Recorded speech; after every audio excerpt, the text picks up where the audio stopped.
Hey YouTube, what's up? It's me, Nikki MRNY, coming to you for my 35-week post-op weight loss surgery, bariatric surgery, gastric bypass, Roux-en-Y gastric bypass, weight loss journey update.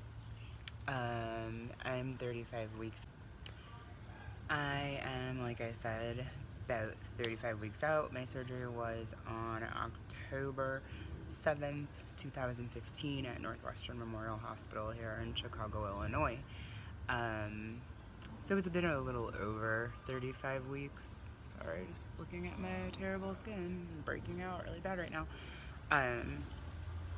But that's okay. I usually do my updates on the weekends, so my monthlies always fall a little bit after my actual surgery date.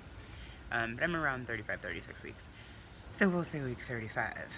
I know I didn't do one last week. So maybe it is week 36. Huh.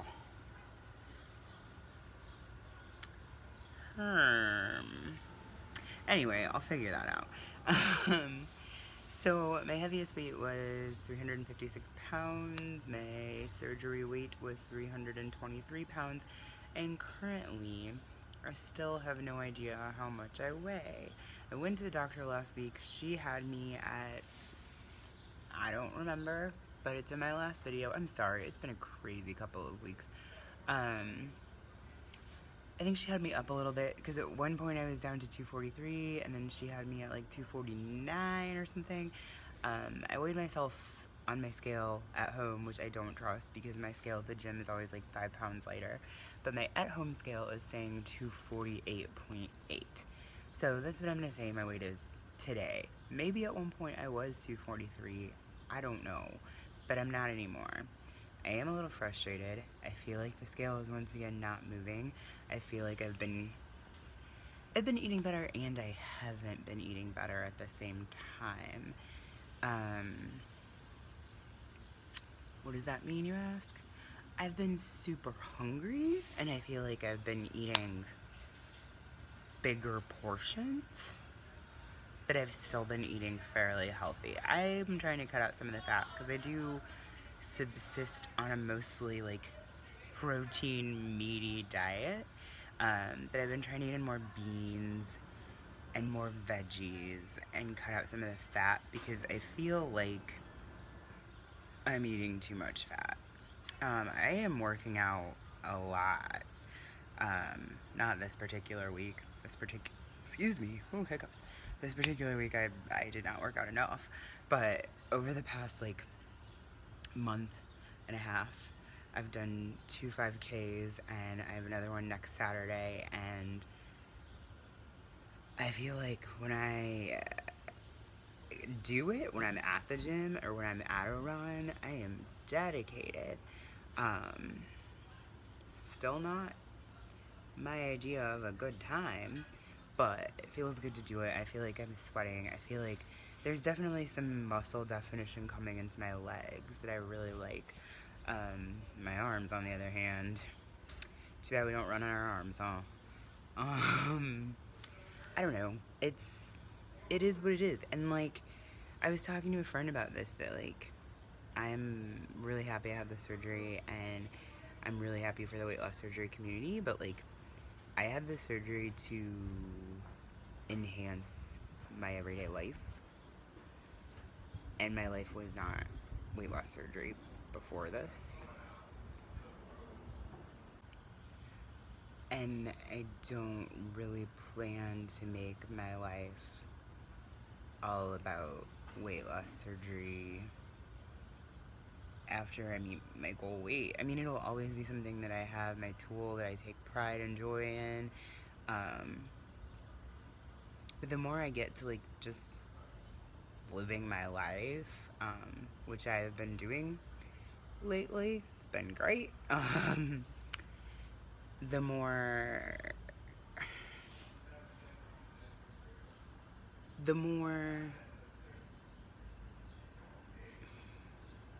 I don't know. I don't want to offend anybody what I'm saying, because I feel like if you are doing the following people on Instagram and the YouTube videos and all that, and it makes you happy and it makes you stay on track on your journey, I want you to do whatever works for you. But for me, like, I have enough just keeping up with my friends that I kick it with in Chicago, like, and my weight loss journey, and my 9 to 5,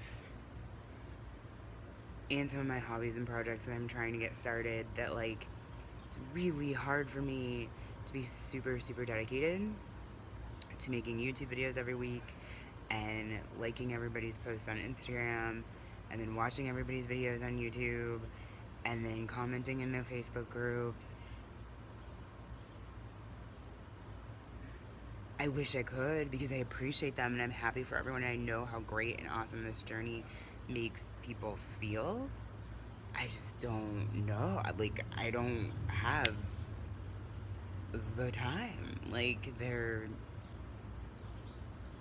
no time. So my end goal, I think, is to make these videos when and if I can until I reach my goal weight. And then, I don't know, I like making YouTube videos. I like sharing my thoughts and feelings and opinions with the world. And getting comments and then hearing about their lives and making these mutual friendships that could never probably happen in actual life, in IRL, but they're, like, socially mediated, and I think that's cool.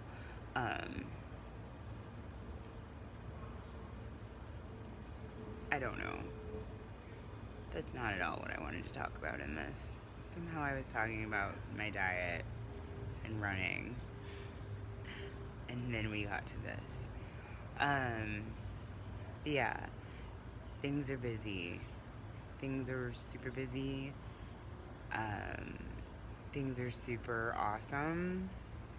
I'm happy. I feel healthy. I feel like an asshole for wearing sunglasses in YouTube videos.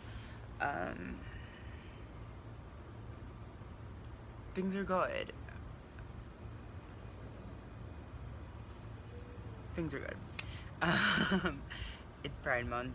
It's another reason I've been crazy, crazy busy. I've been doing these storytelling events that a friend is organizing, and those are really, really cool and really fun.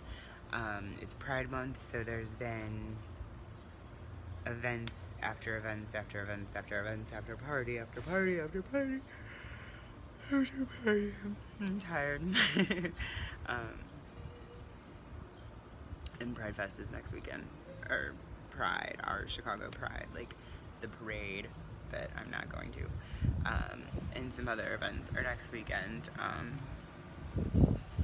so it'll be really awesome. On that note, I knew I meant to make a YouTube video last week, and I didn't, and that was because I spent most of last Sunday in my bed. I couldn't get out of bed. That weekend affected me so deeply with the events that happened in Orlando that it was very difficult for me to even think about getting out of bed. It was very tough, and sorry, I was having, like, a serious moment, and there's, like, some liquid stuck in my camera or something, I'm not sure.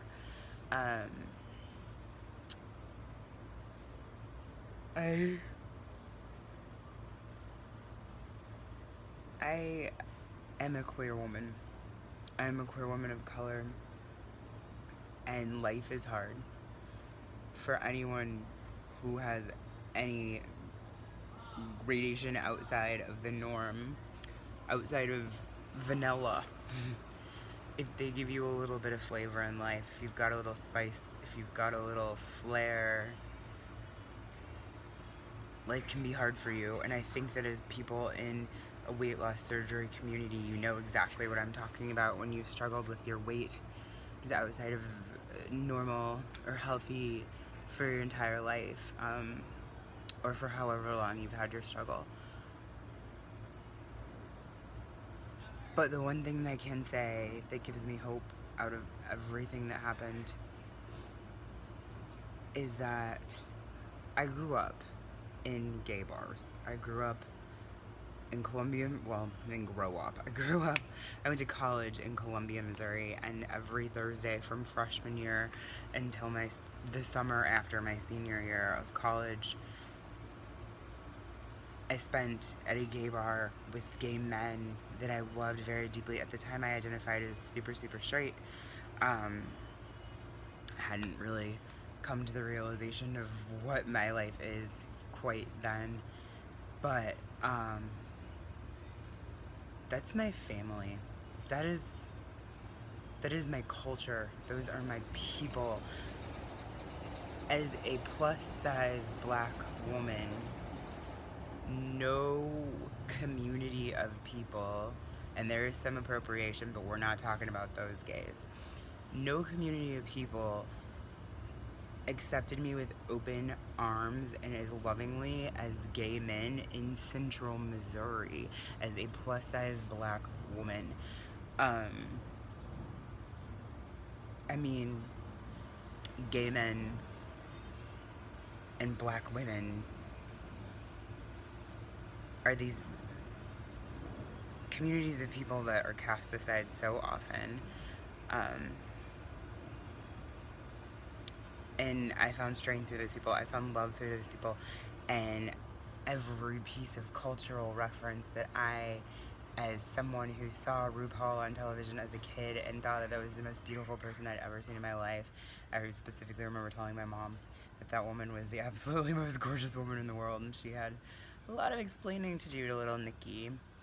But every piece of cultural reference, I quote Paris is Burning daily. I think that gay people are the soul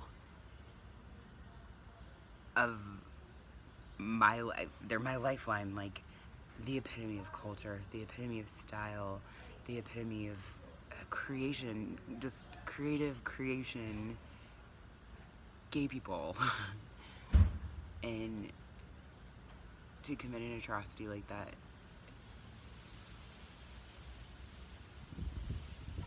it really hurts me. It really hurts me. And this is me talking about before I even identified as queer, which I do and very much am.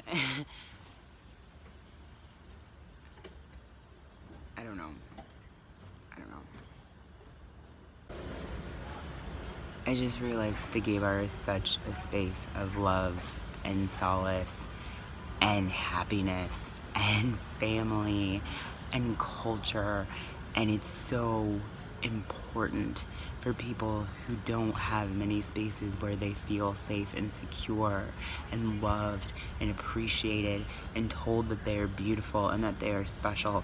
We need those spaces, and for someone to come into these spaces and commit horrible, horrible atrocities to then make us not feel safe to go into those spaces, I can't even explain how angry it makes me. I can't even explain how sad it makes me.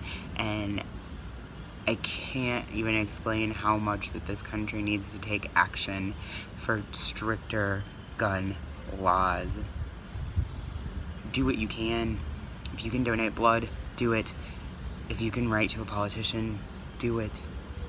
Do whatever you can to make this personal. As one group of people, as weight loss surgery patients who probably felt outcasted at some point in your life, I think it's very crucial to, despite your religion, despite what you think about gay people, realize that these are humans, these are other humans, and think about the times that you felt outcasted and targeted and picked on, and realize that there are people out there who still do, and that need help in understanding and encouragement and to be loved as humans more than anything. Tolerance is not really weight loss surgery related, but at the same time it is, and at the same time it's something that we all need. So that's what's really been on my mind this week a lot. I can get back to talking about my diet and my exercise and all that stuff, but this is just something that's kind of been on my mind, and I thought this was a good space to share it. So that's it for this week. Sorry if that was really rambly. Feel free to comment below. Feel free to email me or check out my social media. Be well. I sound like Walgreens, but I don't care. I mean it. Be happy. Be good. Be loved. Love others. I've been trying to do an outreach of caring this past week, and I legitimately mean that. Tell the people in your life that you appreciate them as much as you can. Alright, I will see you next week. Bye!